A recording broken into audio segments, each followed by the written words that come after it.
Hi, everybody. It is marathon reading for me today. We are going to continue with The Thief of Always. Sorry, it's backwards. And when we last left off, the two boys made it out of the mist back into the real world. And we learned that Karna couldn't survive in the real world. Harry now realizes this place was an illusion. I want you to think about, do you think he's going to go back to save Lulu, or do you or have he has unfinished business? We don't know. I wanted to show you a picture because I'm going to read to you chapter 14. It's called Time Was. Here's the picture. Take a minute, take a look, see if he looks like anybody we know. Okay. It took the boys an hour to reach the center of town, and there, given that their houses lay in opposite directions, they parted company. They exchanged addresses before they did so, promising to contact each other in a day or two so that they could each support the other's account of the holiday house.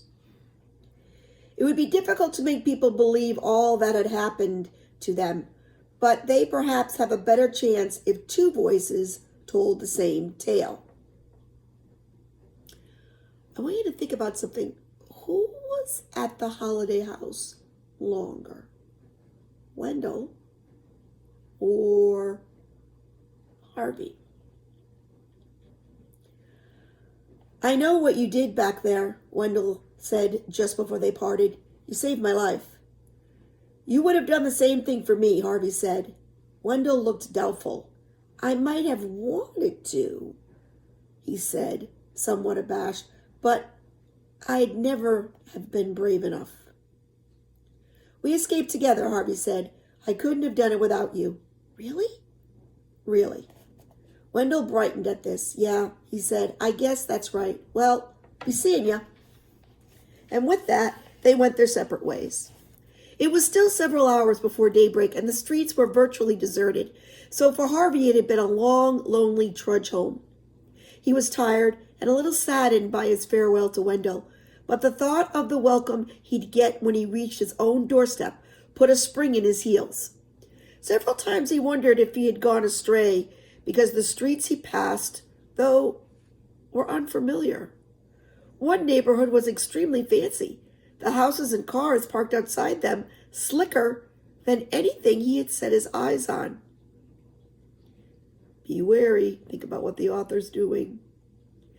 Another was virtually a wasteland, the houses half rubble, the streets strewn with rubbish. But his sense of direction served him well.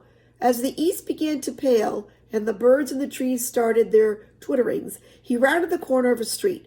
His weary legs broke into a joyful dash and brought him to the step, panting for breath and ready to fall into his parents' arms. He knocked on the door. There was no sound from the house at first, which didn't surprise him given the hour. He knocked again and again. Finally, a light was turned on, and he heard somebody coming to the door.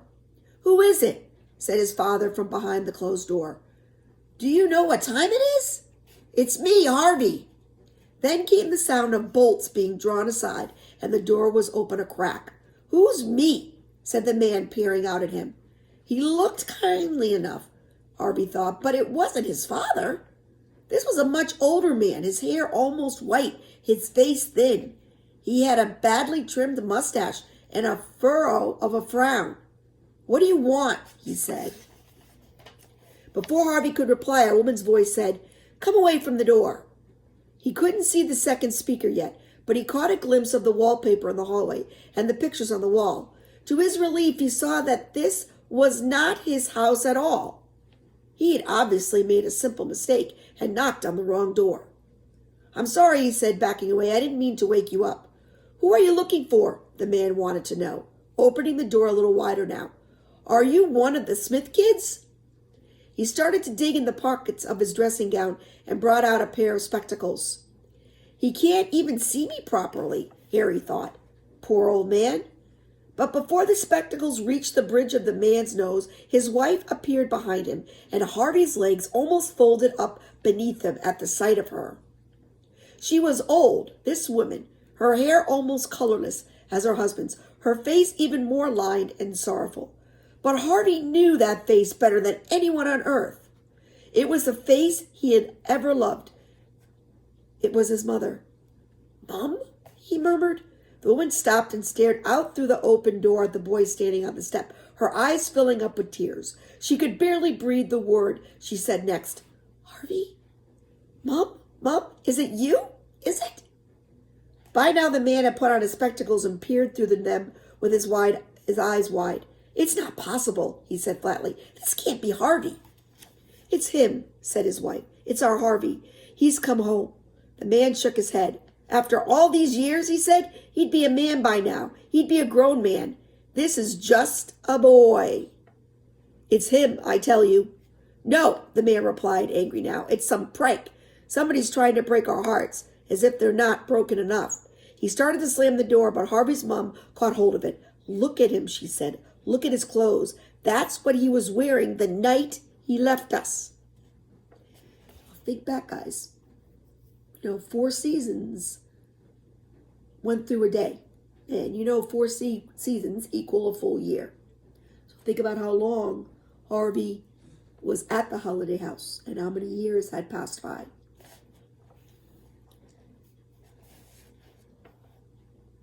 "How do you know?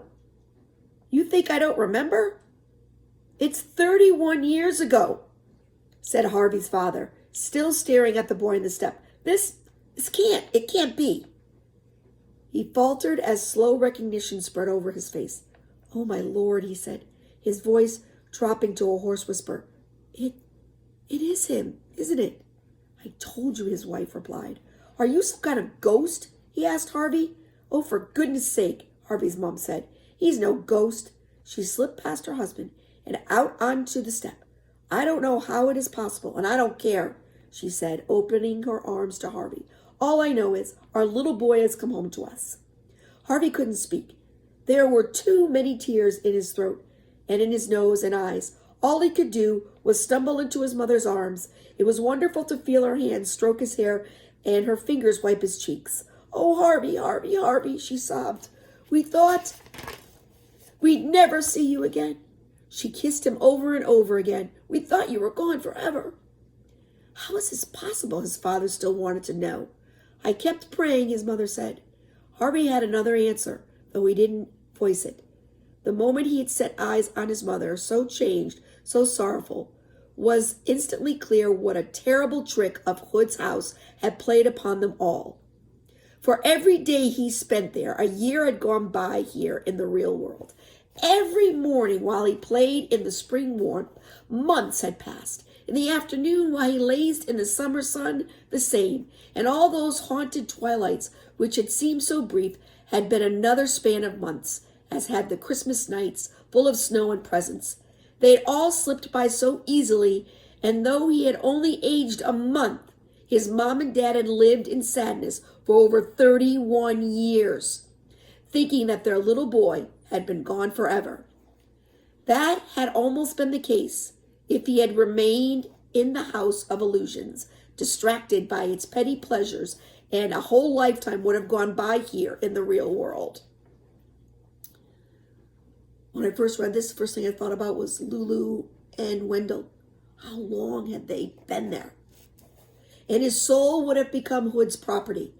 He would have joined the fish circling in the lake and circling and circling. He shuddered at the thought.